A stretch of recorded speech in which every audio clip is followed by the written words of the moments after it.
Berarti sebenarnya peraturan itu yang mengikuti kita kan? Ya enggak? Harusnya gitu. Bukan kita yang nge-fit in ke peraturan itu. Harusnya gitu. Ya Tapi kan? di negara Kongo sana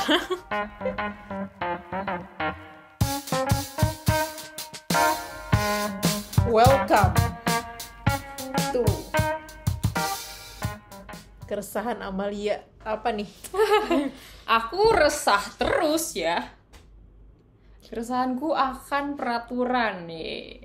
Baru saya terjadi kemarin. Peraturan apa?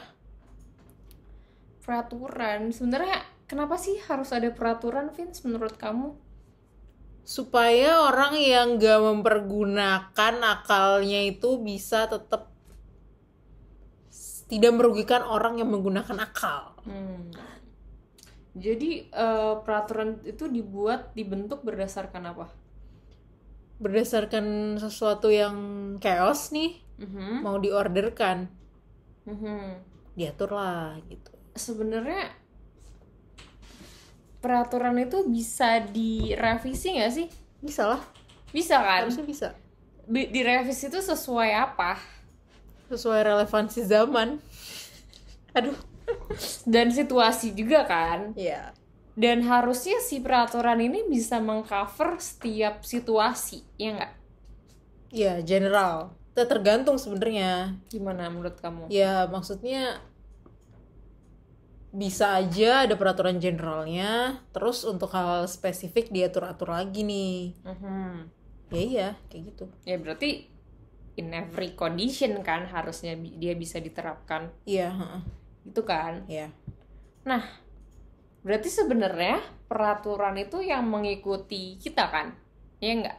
Harusnya gitu. Bukan kita yang nge-fit in ke peraturan itu. Harusnya gitu. Ya Tapi kan? di negara Kongo sana Di negara nggak tahu di mana, itu kayaknya kitanya gitu loh dipaksa dimasukin ke peraturan itu. Apa sih contoh? Kalau misalkan itu tidak relevan. contoh kegiatannya contoh ininya apa nih? Ini kita apa sih pakai ini lagi-lagi? Contoh kegiatannya apa? Contoh kegiatannya adalah, contohnya ini saya ntar ditangkep lagi. Oke, jadi kayak gini. Kamu tahu kan, semenjak Corona 2020, Ya. kamu pernah nggak sih bayar pajak mobil atau motor? Pas corona enggak? Maksudnya pernah nggak? Iya pernah.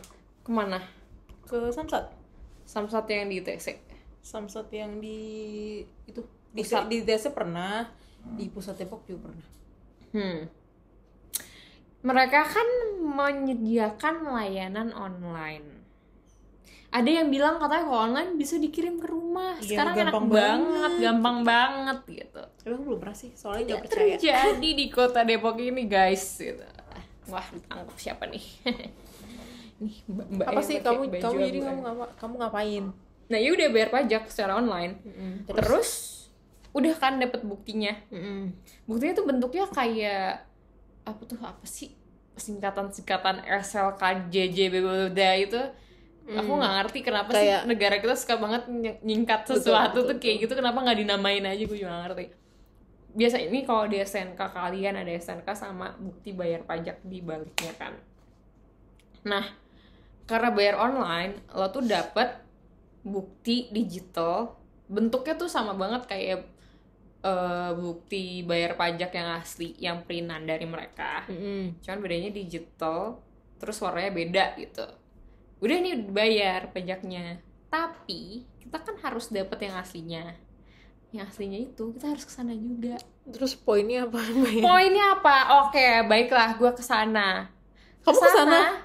Kesana, tapi harus ngapain coba? Harus ngeprint semuanya lagi. Harus fotokopi semuanya lagi. Foto BPKB-nya, foto KTP-nya. Which is itu semua udah dimasukin waktu pas iniin online. Lah iyalah. Kalau misalkan nggak dimasukin KTP-nya, nggak keluar. Berapa biayanya? Terus apa? Ininya apa? Argumennya apa? Terus ternyata semua harus difotokopi lagi, yang bicara bayarnya 5.000, dan gue yakin tukang fotokopinya juga kerjanya bareng si Samsat sih. Iya gitu lah kan. pasti. Terus abis itu ya udah deh, terus tapi fotokopi tapi harus bawa yang asli juga, selain KTP harus bawa yang asli. Nah ini kan atas nama ayahku, KTP-nya di dia dong, ya nggak sih? Nah gue pulang lagi berarti. gue push, gue udah sampai situ, enak aja gue nggak dapet apa-apa kan, ya kan? Katanya nih, Bu, ini saya udah bayar, ini bukti bayarnya udah saya print juga, dalam hati walaupun gue juga bisa aja nanti dari HP, nggak penting kan. Terus abis itu ini BPKB asli, STNK asli, semuanya asli dan ada fotokopiannya, cuman ada fotokopi KTP tapi nggak ada KTP aslinya. Ini saya bisa nggak tetap dapat? Tidak. Oh nggak bisa. Kenapa? Karena harus pakai KTP asli. Ya kenapa Bu? Kan saya udah bayar. Kan tinggal di print aja.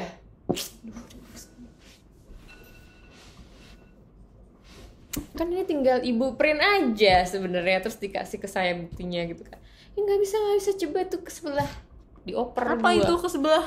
Dioper ke sebelah. bapak yang pendaftaran awal. Terus Pak, itu udah orang-orang udah ngeliatin gue, bodo amat. Pak, ini ya, saya udah bayar, ini bukti bayarnya, saya bayar online, ini udah ada semuanya, yang nggak ada cuman KTP doang yang asli. Gimana Pak, masih bisa nggak saya?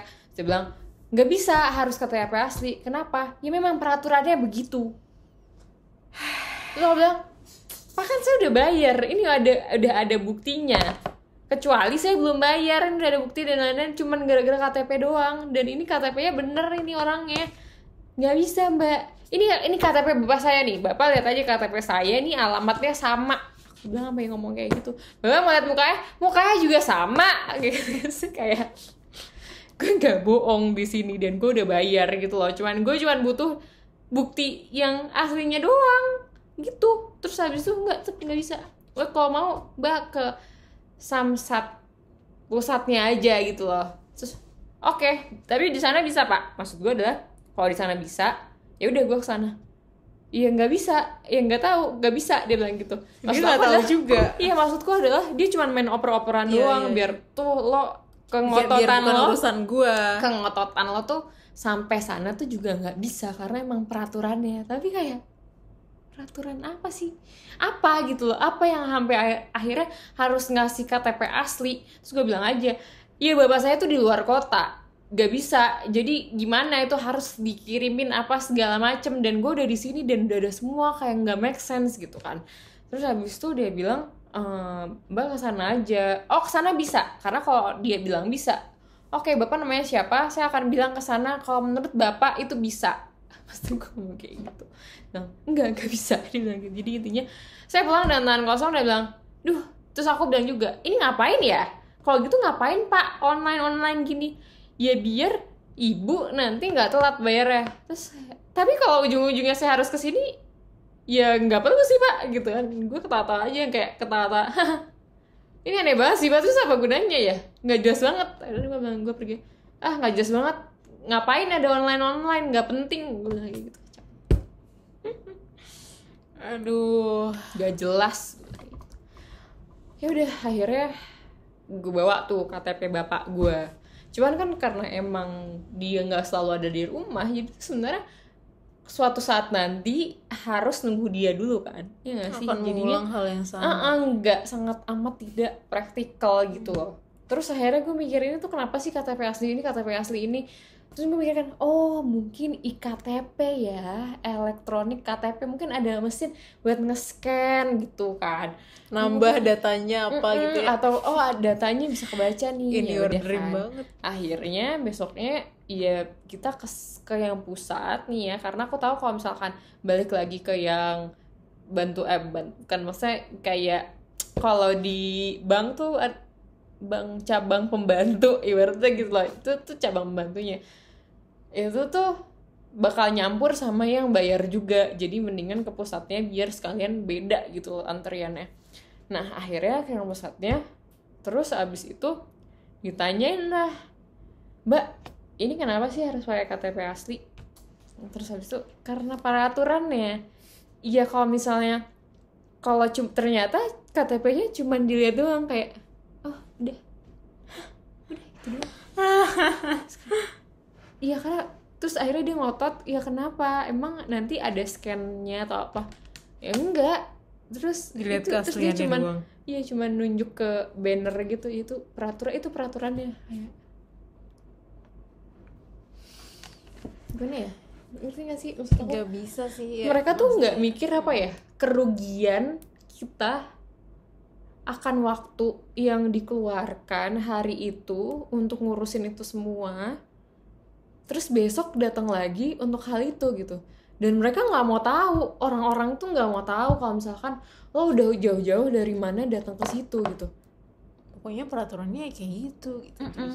Aku tuh pengen banget bisa menjadi orang yang nge-push orang untuk dapetin apa yang aku mau, misalkan kayak tadi tuh. Tapi yang sering terjadi itu kalau misalnya kamu bisa kayak memohon, ngerti nggak maksud aku? Kalau memelas baru Kalau dapat. memelas itu bisa dapet, tapi kalau misalkan gue tuh nggak bisa memelas untuk kayak, Pak tolonglah Pak, gini, nggak bisa. Otak gue langsung mikir, nggak, ini lo nggak bener gitu. Kalau misalkan ada orang bilang lo nggak bener, kan lo cenderung terinsult dan nggak dapetin apa yang orang itu mau kan. Dan gue tuh nggak bisa kayak gitu. Nurani kamu udah kayak anjir, kerjaan lo nih. Iya, dan beneran aku tuh sampai nge-pushnya lah, Pak, Bapak kan tinggal ngeprint doang ya, lo tuh cuman tinggal ngeprint aja. Terus sampai Aldo bilang juga ke yang setelah itu, ke mbaknya yang hari keduanya itu, kalau misalkan saya bikin video deh sama orang yang punyanya ini, saya tipkan gini lalala, bikin bukti foto deh apa orangnya megang langsung, itu juga nggak bisa mas, balik nama aja. Jadi itu kan kayak, itu kan persoalan yang berbeda lagi ya kalau balik nama. Kan kayak lo tuh, kita tuh bikin peraturan ya emang untuk supaya semuanya itu teratur gitu. Tapi harusnya peraturan tuh bisa mencakup semua kondisi dan harus mau berubah, nggak cuman kayak ya udah itu peraturannya. Karena kebanyakan orang yang kerja nggak tahu ya, maksudnya untuk urusan-urusan kayak gitu mereka tuh juga nggak mau disalahin, dan mereka bukan orang yang terlibat kan di pembuatan peraturan itu gitu. Jadinya jatuhnya ya mereka cari gampangnya aja, daripada ntar gue disalahin ada apa-apa nih mbak ini ternyata apa gitu, walaupun udah sejelas itu gitu ya buktinya, alamatnya sama apa. Cuma itu ya sih, aku rasa mereka ya cari gampangnya aja. Kalau misalkan emang peraturannya bilangnya kayak gitu, ya mereka ikutin itu biar mereka nggak disalahin. Mereka ya menyelamatkan diri mereka sendiri aja sih. Iya, maksudnya dia juga bisa kali ngomong sama siapa gitu yang dia lebih punya apa ya, lebih punya wewenang. Dan menurut aku yang punya wewenang juga nggak mau merubah hal itu karena dia terlalu malas aja. Apa ya, kayak ada terlalu banyak peraturan yang akhirnya gak berguna untuk mengatur gitu. Iya, buat apa jadinya, buat apa, dan maksain orang masuk ke situ semua. Dan kalau menurut aku marah-marah di situ, aku merasa dulu aku merasa malu ya untuk marah gitu kan, diliatin orang apa. Tapi ketika untuk hal-hal kayak gini itu terkadang kita butuh aja gitu loh untuk menyampaikan. Iya, karena oh ternyata ada nih orang yang marah untuk pengen dapetin kayak gini gara-gara kayak gini gitu. Soalnya bisa jadi mereka tuh udah nggak dipakai lagi kritisnya untuk peraturan-peraturan ini. Dan aku jadi mikir, sistem-sistem online ini jangan cuman buat ngeluarin duit doang gitu. Gak jelas duitnya kemana. Sampai ada tuh ya ada meme gitu, metaverse gitu. Terus ada yang kayak komen gitu, alah ujung-ujungnya ntar sama aja di metaverse gue bikin KTP terus tetap ngantri gitu-gitu, cuma ini kayak beda aja gitu. Iya. Parah deh. Karena poinnya tuh bukan bukan di online-nya, tapi gimana kita udah berpikir bahwa it will help us nih, maksudnya sistem ini akan bikin efisiensi yang lebih bagus, lebih naik, akhirnya kita pakai sistem itu. Kalau sekarang kan jatuhnya kayak ngikut-ngikutan aja ya, maksudnya sebenarnya segalanya tuh tetap dilakukan manually, cuma dengan cara lebih sophisticated aja. Pengen kelihatan go digital gitu kan. Ujung-ujungnya kayak cuma melakukan hal manual dengan cara lebih sophisticated aja. Iya, Tapi sebenarnya nggak nyampe ininya, poinnya. Terus soal-soal biar kelihatan go digital nih gitu. Padahal mah sama-sama aja, ada yang berubah. Sebel. Tapi mengubah hal itu mesti gimana ya? Misalnya kamu ditunjuk sama Bapak Jok misalkan video ini viral, Anjir. terus presiden melihat kemarahan kamu tuh ternyata pas di recheck nih ke Samsat, semua orang tahu nih, Mbak yang dipesona itu tuh. Wah, itu kayak semua polisi marah deh sama gue. Setiap tiap tahun tuh pasti selalu ada dia marah-marah gitu misal. Terus kamu akhirnya ditunjuk jadi orang yang sekarang ini aja deh, solusinya apa nih untuk mengefisienkan semua peraturan ini gitu. Apa yang akan kamu lakukan? Tapi kata ayahku ya, sebenarnya dijawab. Tapi kata ayahku itu tuh mau diambil gitu loh sistemnya. Itu kayaknya ini deh Santet Karama. Sistemnya tuh mau diambil sama menteri apa gitu. Aku lupa. Gue banget sih. Gue banget sempat. Karena sebenarnya itu udah masuknya pajak, udah bukan urusan samsat gitu. Bayar pajak, nggak ada hubungannya sama polisi gitu. Itu nambah-nambahin variabelnya tau buat menambah channel pemasukan. Iya, tapi kayaknya semua kayak gitu. Maksud tuh udah jadul banget kita ngantri buat bayar pajak ketika semua fintech ini udah bisa one click away. Itu nggak penting Nggak sih. masuk akal. Iya, nggak masuk akal. Akhirnya kayaknya aku jadi mikir, nih kalau bayar setahun sekali ini udah gue bayar aja nih online 5 tahun nih, onlinein terus aja. Baru nanti pas tahun kelima make sense nih kalau harus ngecek rangkanya, cek mobilnya, cek kayak gimana nya, terus ganti plat juga kan. Nah itu lebih masuk akal. Ya udah sekalian aja pas 5 tahun itu ngambil bukti bayar pajak. Jadi nggak usah setiap tahun dateng. Menurut gue sih, gue akan melakukan hal itu kayaknya deh. Gue nggak mau ngeluarin waktu gue buat kesana tuh. Mungkin bagi mereka waktu nggak penting ya, bagi gue penting sih. Waktu gue berharga. Mungkin waktu lo nggak berharga ya terserah gitu. Kayak gue bisa melakukan hal lain selain gue harus kesana dan ngantri. Buat apa? Gitu. Jadi ingat ada meme lagi. Kayak di tahun 2000 berapa gitu ya, misalnya 2100 gitu. Orangnya tuh kayak udah ambil cuti gitu, mau ngurusin pajak. Terus ya, orang cuti ambil ngurusin pajaknya. Iya, terus udah gitu pas sampai kantor pajak kayak ngasih terus langsung selesai gitu. Terus dia kayak, loh kok langsung selesai? Saya udah ambil cuti nih, masa langsung selesai gitu aja? Ini gak ada 5 menit loh. Iya, emang kayak gitu pak. Gitu. Alternate universe. Wah, itu akan kesebalan yang menyenangkan ya. Jadi perspektif lagi sih. Ya, kan saya udah cuti. Iya bagus pak, bapak bisa bersenang-senang hari ini bersama keluarga. Jadi apa sih? Bapak bisa bersenang-senang bersama keluarga gitu. Loh, nggak bisa, saya kan mau cuti buat ngurus ini. Iya bagus pak, bapak jadi bisa pergi nih pak. Nih pak, lagi ada ini pak di sini. Terus malah ngantor pajak saking banyak orang marah-marah gitu. Jadi buat naruh kayak pariwisata gitu ya. staycation gitu. Lagi ada ini Pak, di sini orang-orang lagi banyak kepik nih Pak, gini makan. Bapak keluarganya berapa orang? Nah Bapak bisa nih ke sini nih gitu, sukanya Pak makanan Sunda gitu. Best skenario. Cuma kayaknya itu bakal lama banget sih. Kapan banget gak sih? Duh. Nggak ngerti sih masalahnya ya, balik lagi nih di yang hal-hal kayak gini tuh kan menyebalkan ya, dan aku ngerasa yang paling dirugikan tuh orang yang tidak punya power apa-apa ya, yang bener-bener di bawah banget gitu. So aku jadi kayak kasihan gitu.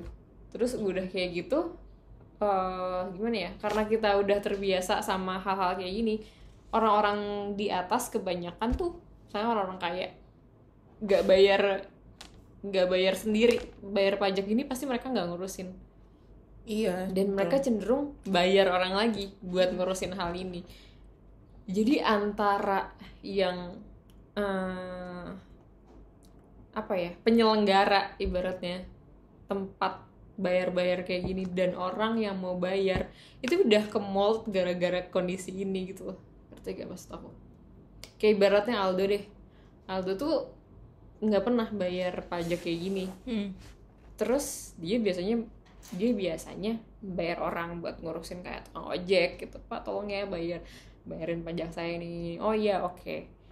Dia dan orang yang bikin sistem SAKS ini tadi, yang aku marah-marah tadi, itu tuh sistem ini tuh nge-mold dua sisi gitu. Dia ngebikin orang kayak Aldo juga udah nggak bisa mengkritisi hal ini karena dia bener-bener nggak tahu juga apa yang udah terjadi. malas banget ya. Karena dia udah nggak peduli dan gue cuma mau selesai gitu. Jadi bener-bener nggak ada yang mengkritisi kebobrokan ini Orang gitu. kayak kamunya tuh jadinya mungkin sebulan sekali udah bagus banget gitu. Iya, mungkin kalau misalkan Saking nggak pernah adanya orang-orang yang punya STNK-nya yang datang ke sana gitu. saking nggak bersuarakan kalau ini tuh, menyuarakan kalau ini tuh salah dan lo semua tuh wasting your time gitu. Saking nggak ada yang kayak gitu, mungkin aku marah-marah, aku viral, mungkin ada yang videoin viral, nah itu mungkin jadinya perubahan, nggak tahu. Karena sebenarnya si tukang ojek dan lain-lain itu ya dapat uang karena sistemnya kayak gini. Karena sebenarnya kayak gitu. Kalau sistemnya smooth bisa lewat online gitu, mereka jadinya malah gak dapet uang gitu kan. Itu kayak yang suap-suapan kayak gitu lagi kan. Jadi semuanya tuh ya kayak gitu loh. Jadinya aku juga mungkin kalau aku tipikal orang yang ya mungkin beda gitu didikannya, misalnya ya bayar aja, bayar siapa kek, tukang ojek depan, satpam depan, suruh ke samsat ya, tapi gue nggak pernah tahu kalau ini tuh sebangsat ini gitu. Dan perubahan bisa terjadi sama orang yang mengkritisi si bobrok-bobrok ini. Marah-marah mulu anjir. Sebenarnya pegawainya juga bisa sih untuk mengubah sistem ini gitu. Kalau misalkan cukup kritikal aja untuk merasakan bahwa apa yang dia lakukan sehari-hari tuh ya nggak make sense gitu loh. Cuma masalahnya tuh nggak keluar gitu di pegawai-pegawainya. Iya. Karena ngerasa ya udah emang udah kayak gitu. That's the best way to do it.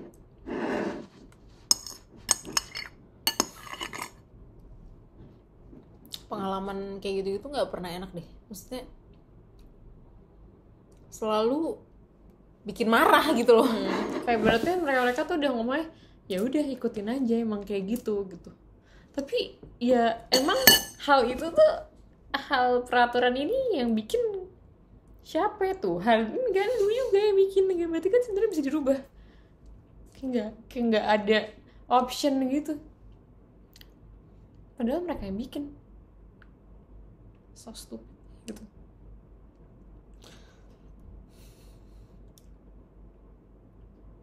Caranya gimana ya? Tetap mikirin cara. Mereka harus mau nge-value waktu dan lain-lain sih, karena harus ada orang yang ya sesimpel aku belanja Shopee deh kemarin, iya gue mau beli sesuatu terus barangnya nggak ada, dia main ngirimin satu barang doang tanpa ngasih tahu barangnya nggak ada. Gue harus nanya dulu terus bilangnya kosong, udah. Kayak itu sebel banget sih. itu sebel banget karena orang-orang, jadi lebih lengkapnya adalah aku beli 2 barang terus yang datang 1 barang. Terus aku tanya kan, iya orang cuman 1 barang yang datang ya 1 barang aja. Bayarnya udah 2 lagi kan? Bayarnya udah 2. Maksudnya sampai sejuta lagi. Maksudnya ini bukan barang 20 ribuan, 5 ribuan, enggak gitu. Terus wahnya kok ini cuma dikirimnya 1 kosong kak, udah. Bangsat. Wah luar biasa nih orang nih gitu kan. Terus gue jadi ragu nih barang bener gak sih, sellernya aja nggak jelas gitu. Walaupun emang sebenarnya tidak masuk akal ya untuk menilai barang dan perlakuan customer service ya, ibaratnya kayak gitu, adminnya gitu. Ya tapi gimana, gue nggak tahu loh itu yang bisa merepresentasikan kan. Terus ya udah akhirnya ya udahlah gue balikin aja semuanya, nggak mau dia. Terus gara-gara gue bilang, wah ini udah kayak gini lagi, karena gue udah kesel aja, udah mana cuman dibilang kosong kak, terus nggak ngomong apa-apa gitu. Terus gue pura-pura nggak tahu aja gitu. Terus gimana uang saya, terus gimana, gue marah-marah aja tuh, walaupun gue tahu bisa refund kan, tapi gue maunya refund semua aja. Enak aja, kesel gitu lah, masih bisa jual tuh barang, nggak gue apa-apain gitu deh. Cuman dia kayak nggak usah banyak alasan, jangan malah kamu yang dimarahin. Jangan banyak alasan. Itu aneh banget kan sih. Saya udah kirim, lu kirim 1 anjir. Kayak maksudnya tuh gue kesel dia tidak beretika. Oke deh, mungkin bisa dipinggirkan gitu. Tapi mereka tuh nggak pernah tahu ada hal-hal yang bikin kita punya decision untuk beli barang itu di situ, beli 2 barang sekaligus. Karena kalkulasinya adalah dua-duanya datang di satu toko, gue nggak harus pisah-pisah ongkir dan lain-lain. Terus apa coba? Kalau udah di refund masuknya ke Shopee Pay. Gue nggak ada Shopee Pay, jadi kalau gue mau narik itu lagi, gue harus daftar lagi pakai KTP segala macam. Sementara ini time sensitive. Ini buat nyokap gue yang dia mau keluar kota gitu loh. Maksudnya banyak sekali yang harus dipikirkan dan banyak sekali kerugian yang gue dapatkan, dan orang ini cuman bisa bilang ya udah gitu. Kan tai ya, maksudnya itu tuh berlaku kedua hal itu. Kayak ibaratnya yang kemarin gue kesangkut, ya udah nggak bisa, nanti besok lagi aja kesini. Wah anjir, enak banget lo ngomong kayak gitu. Emangnya dia mau bayarin bensin gue dari sana ke sini ke sana terus balik lagi ke sini? Nggak mau pasti. Hal-hal yang akhirnya kebuang juga dengan nggak cuman bensin tapi waktu juga. Gue nggak bisa balikin hal itu. Bensin gue bisa isi, tapi mungkin hari itu gue bisa nyicil kerjaan gue, dia mau ngerjain kerjaan gue sesuai yang gue mau, nggak bisa juga. Itulah yang kita tuh sangat tidak menghargai waktu menurut gue. Yang kayak ya udahlah biar aja besok aja gitu. Kalau itu besok aja buat diri lo nggak apa-apa, yang rugi kita doang. Tapi kalau misalkan ngebiarin itu buat ke berjuta manusia gitu kan, itu parah sih. Sama juga kayak ngantri ke dokter gitu. Iya kesini, kesana, kesini, nah kesini. Orang 1 harian di waktu di spend di rumah sakit yang sistemnya nggak jelas gitu. Kayak rumah sakit juga sih, polisi rumah sakit itu tuh udah combo banget. Bener-bener nggak menghargain waktu gitu loh. Sementara kalau misalkan di Singapura, ya Singapura lagi kan, itu orang tuh udah dijadwalin, misalkan ya lo ke dokter jam 7 sampai jam 8, udah jam 8 sampai 9 udah ganti orang. Bener-bener se-strict itu udah. Kayak nggak bisa lo tiba-tiba ngobrol, lo kenal sama dokter terus lo ngobrol lagi lebih dari itu, nggak bisa udah. Semuanya kayak balik lagi ke ini deh, pendidikan awal kita. Parah banget. Dan kayaknya mereka juga nggak mau berubah gitu. Kalau misalkan aku lihat dari sistemnya, ya mereka diuntungkan dengan kayak gini. Kayak ibaratnya kalau misalkan kita smart enough, maksudnya nggak usah deh yang bikin peraturannya, misalnya yang bikin peraturannya tetap orang yang sama ya, tapi pegawainya smart enough to notice gitu ya, nggak akan terjadi kayak gini. Maksudnya akan lebih improve lah. Maksudnya ya hal-hal yang gak masuk akal itu bakal mereka betulin dulu sebelum keluar ke berjuta-juta orang itu. Nah, kekurangannya dari hal itu adalah nggak semua orang kerja untuk yang benar-benar gitu. Semua for the sake of money aja. Nggak semua pegawai mau kerja untuk membuat perubahan, memperbaiki segala sesuatu. Itu sih. Itu sih pentingnya untuk apa ya menurut aku, kerja yang gak cuma kerja doang gitu loh. At least visi misi perusahaan lo mengamini juga lah gitu. Ada kontribusinya ya. Iya, kalaupun nggak bisa sampai improve things kayak gitu, at least apa yang wah hebat banget. mau dibantuin aja nggak sih? Mau dong.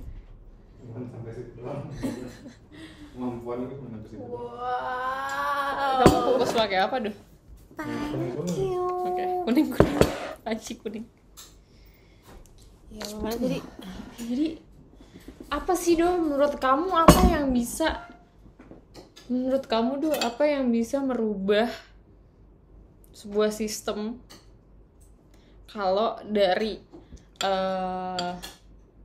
petingginya gitu nggak mau berubah? Apakah si kroco-kroco karyawan-karyawan seperti kita ini bisa merubah sebuah sistem? Bisa, cuma harus banyak. Bisa,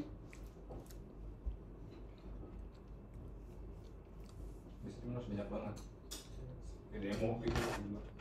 Tadi aku mau bilang itu kenapa pentingnya buat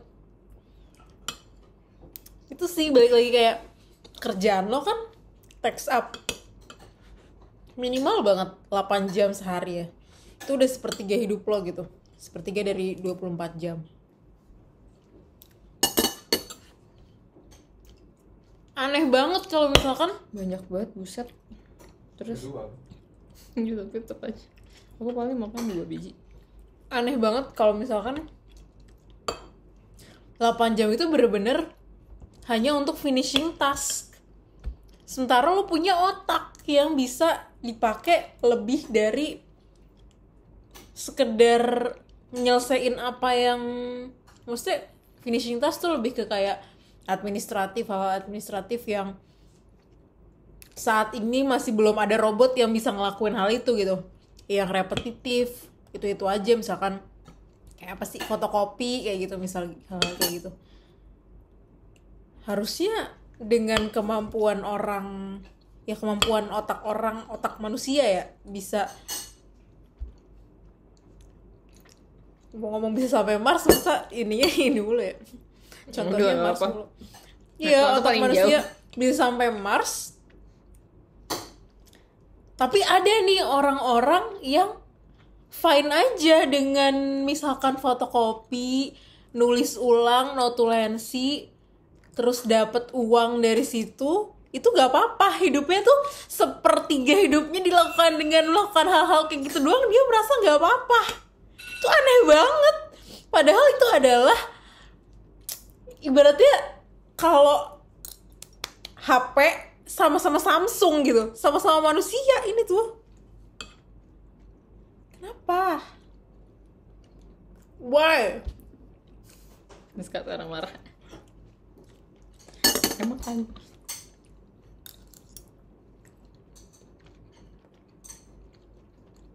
Dan gue jawabannya adalah karena mereka dipunish kalau mereka pakai otak. Bukan Mereka pakai dipunish kalau mereka, ya kalau emang kayak gitu di tempat itu kayak gitu, ya udah cabut cari tempat lain gitu loh. Nah, itu dia. Dan express hal itu dulu sebelum, kayak itu sama kayak tadi. Mungkin saking banyaknya orang yang nggak expressing kesalahan itu, expressing hal aneh yang terjadi di kantor pajak itu loh, saking banyaknya orang yang kayak ya udah gitu aja, oke peraturan kayak gitu, ya udah gue udah nggak mau ribet lah, marah-marah lagi gitu. Saking banyak orang kayak gitu, yang atas atau si penyelenggaranya jadi berpikir ya udah nggak ada yang salah dengan ini gitu loh. Ya akhirnya jadi nggak ada perubahan apa-apa.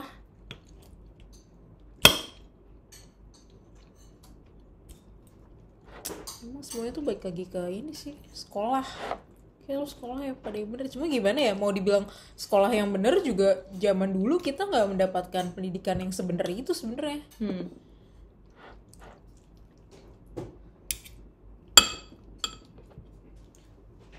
Karena disodorin mulu gitu. Iya.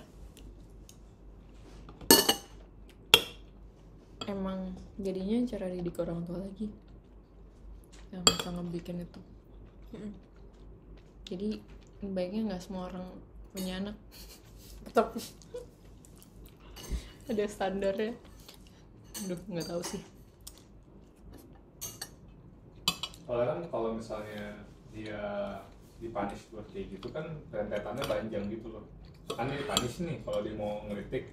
Ini nggak gitu-gitu banget ya Pak. Kalau misalnya ada use case atau edge case yang nggak masuk ke sistem kita, ini belum ada yang bikin loh sistemnya. Ini cuma buat yang paling basic banget gitu. Dia mau bikin itu lebih advance gitu. Beberapa skenario katakan pajaknya orang kalau tinggal di luar kota atau kayak udah pindah ke luar negeri cuman ada bisa didedikasiin tuh, kayaknya ada sistem buat ngededikasiin sekarang yang ngurusin pajak gue dia atau gimana gitu. Pas dia bertanya kayak gitu malah dihukum sama atasannya atau sama peersnya yang satu horizon sama dia. Kayak apa sih lu so ide atau kayak nemen-nemen kerjaan aja lu gitu. Nemen-nemen kerjaan aja gue udah mau pulang nih jam 3 gitu. Kalau kita pulang jam 5 ya? Enggak. Kalau lu bilang kita pulang jam 5, lu kita musuhin lu. Kita bisa pulang 2 jam lebih cepat kayak gitu. Itu hal kayak gitu. Teman. Terus katakan dia push terus, akhirnya dia antara dia nyerah nge-push atau akhirnya dia dimusuhin, akhirnya itu dampak ke personal life dia. Berarti kayak dia nggak digaji, dia dipecat, anak istrinya makan apa? Jadinya ya, akhirnya orang tendensinya lebih menyerah semua.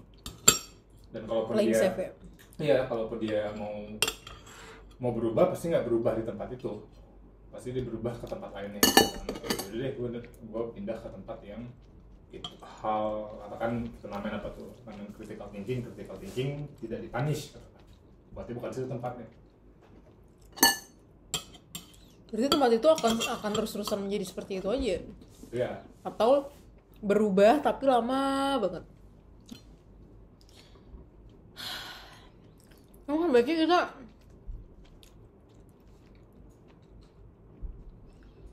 aku tuh masih ngomong apa sih gue? Nggak jelas. Coba mau ngomong apa coba? Aku tuh masih sih punya keinginan buat ya spend the rest of my life nggak di Indonesia gitu, tempat lain. Ya pada akhirnya orang kayak kita udah nggak mau berurusan juga kan? Iya, kayak gitu kan ujung-ujungnya. Karena saking fuck up-nya gitu. Gimana coba? Semua orang maunya selamat. Maunya kaya. Karena orang-orang yang bener ini juga nggak bisa dengan mudah berubah itu gitu loh. Serangannya tuh dari orang-orang yang nggak bener juga. Iya betul. Lo salah, lo bener tapi lo dianggap salah. Karena mayoritas itu salah. Itu kan kayak realistisnya yang kejadian ya. Itu kalau kita logikkan kejadian, cuman saking parahnya, even teori konspirasi pun jadinya masuk gitu, teori yang agak pseudologik itu pun masuk gitu untuk dipakai ke sistem itu saking salahnya, bisa di-apply ke fenomena itu saking salah. Bahkan bisa ada teori konspirasi, kayaknya ada orang atau ada negara lain yang emang sengaja ngedesain Indonesia itu kalau nggak kayak gini itu entah merugikan dia atau apa, jadinya dibikin ada elit global ngebikin Indonesia itu sebobroknya saking bobroknya gitu. Padahal kalau ditelaah banget pakai logik aja, ya bobroknya sebenarnya ada gitu loh, ada flow kenapa itu bisa sampai bobrok. Cuman udah di level sebobrok itu teori konspirasi pun bisa masuk gitu. Kayaknya ada nih yang emang nyuruh Dan kita kayak possible gitu ya, saking Iya. kayak hancurnya ini maksudnya nggak mungkin cuma karena oknum doang gitu. bisa lu masukin sampai ke yang nggak masuk akal sekalipun gitu, kayak mungkin ada kayak ini kali ya di pemerintahan itu, kayak ada Thanosnya gitu, yang kalau ada tiap orang kerjaannya bener terus di snap itu hilang, di keluarga silsilah sepohon keluarga hilang, setakut itu untuk berubah gitu. Bisa masuk gitu. Teori absurd pun bisa masuk gitu. Anehnya. Padahal kalau di logikan kalau gue lihat, walaupun data set gue kecil, cuman gue ada beberapa orang yang gue tahu dari keluarga gue yang kerja pemerintahannya simple, ya itu nggak matters bagi mereka, ya gimana mereka bisa paling cepat pulang, paling banyak duitnya, paling cepat beli mobil baru, paling apa, bisa ya pulang. Nggak ada apa tuh, nggak ada yang romantis, nggak ada kayak nasionalisme atau cinta negaranya, pengen negaranya lebih baik, nggak ada gitu, nggak ada hal-hal romantis tuh nggak ada. Dan kalaupun ada, mereka bakal dimusuhin gitu. Balik lagi tadi, walaupun ada nih, kan abang sepupu gue pengennya, enggak, gue pengen ngubah Indonesia. Antara dimusuhin atau dia akhirnya cabut juga, cepat atau lambat, kemungkinan besar cepat dia bakal cabut juga akhirnya dari institusi itu, karena nggak kuat gitu. Kalau dia mau ngubah, dia bakal, anaknya nggak bisa makan, dia sendiri nggak bisa makan, karir dia bakal dicegat, nggak bisa naik, terus ngapain gitu. Ditambah di combo yang kayak harus sudah menikah, harusnya kita sosialnya untuk menikah, punya anak, habis banget. Udahlah, ini mah tunggu meledak ya lah negara ini.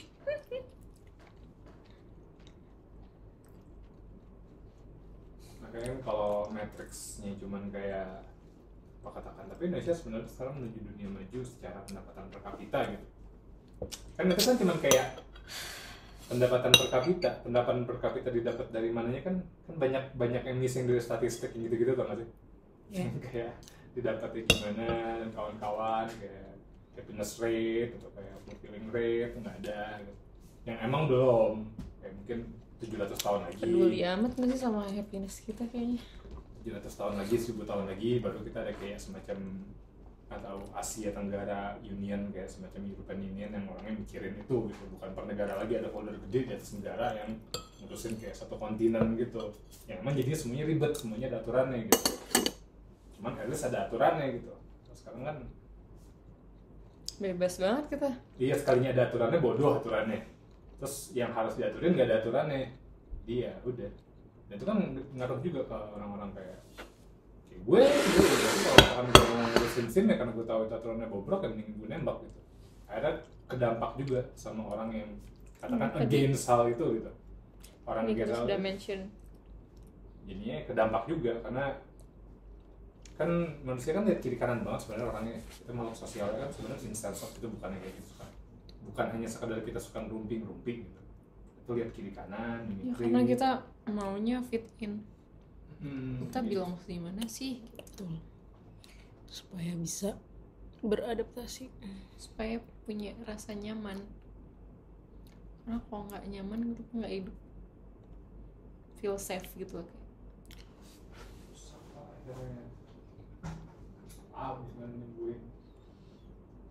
Gak mau mikir. Oh, sih butuh perang, butuh perangin. Ya karena kamu kan anaknya ini banget, strategik perang doh. Enggak, bukan mesti kayak ada suatu bencana gede banget yang bencananya bisa dilihat, nggak kayak COVID. Kalau COVID kan bisa di spiritualkan tuh bencananya. Kalau literally ada bom rudal, gitu, nggak kayak Israel gitu. Kayak warga Israel yang tiap harinya tuh ada Iron Dome nyala gitu, literally ada bunyi sirene, waktu berarti ada rudal mau apa tuh, lu masuk gitu ke bunker. Bisa. Baru tuh kerasa tuh anjing kita tuh lemah ya gitu. Terus mikir nih gimana nih, makanya mereka bikin sistem Iron Dome itu kan nggak bercanda gitu loh. Kayak bayanginnya lo kalau di misil ada misil sistem buat counter misil datang ke lo. Karena lo kecil teritori lo udah dituduh nyolong tanah, kecil, warga lo sedikit, ya mau gimana gitu. Kalau kita kan kesannya ya udah fine aja gitu, belum kerasa gitu. Ya itu sih emang harus dikasih ancaman supaya akhirnya keeliminasi hal nggak pentingnya. Ya kan gitu, kalau misalnya kita dapat perang gitu, atau dapat musuh atau gimana, pokoknya intinya adalah rumah lu berpotensi adanya rudal, pasti orang mikir jauh lebih keras. Kalau ada tiap hari dia ngeliat tetangga lu kemana ya, Kemarin pernah lu yang kemarin pas kalau gue ke rumah lu udah bocahnya mikir mati men, kemarin udah rudal gitu, itu baru kerasa. Rumahnya masih ada, iya rumahnya nggak ada, cuman di rudalnya di parkiran tuh, makanya ada item kan, itu bekas rudal gitu. Baru tuh percakapannya berubah tuh, mungkin sosial culture-nya berubah. Oh iya rudal ya. Iya sih, gue bisa mati kapan aja sih, nggak gitu-gitu banget gitu loh, nggak agung-agung banget hidup gue ini gitu. Kayaknya ada hal lebih besar yang harus gue urusin. Iya.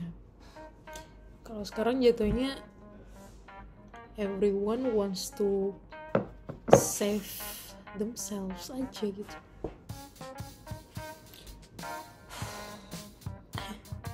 Udah deh, tutup dengan hembusan napas kamu. Kita mau mulai artistik berisik tuh kapan sih? Kamu masih ingat ya? Nggak ingat Episode lagi. 1. Apa nih itu? Artistik berisik. Aku tuh pengen bikin segmen baru deh. Apa? Entah kayak kita main game gitu. Game apa? Nggak tahu, cari deh ada nggak sih friendship games atau Oh. apa. Ini baik It Takes Two sama Finska. It Takes Two. Tapi jangan main game yang kayak gitu soalnya susah. Game kayak Kayak- kartu gitu ya? Kayak Atau macam- conversation apa Apa gitu. sih? Something. Oh, Card Against Humanity gitu-gitu. Apa tuh? 22 November 2020, berarti kita udah setahun artistik berisikan. Ada nggak sih yang nonton? Please kalau yang nonton tuh di komen gitu. Gue nonton loh, Tahu gue kenapa nonton loh. sih? Kayak nontonnya tuh bener-bener nungguin ya. Nungguin ya. Tapi kayaknya ada kali ya. Soalnya Aku nggak yakin sih. Aduh.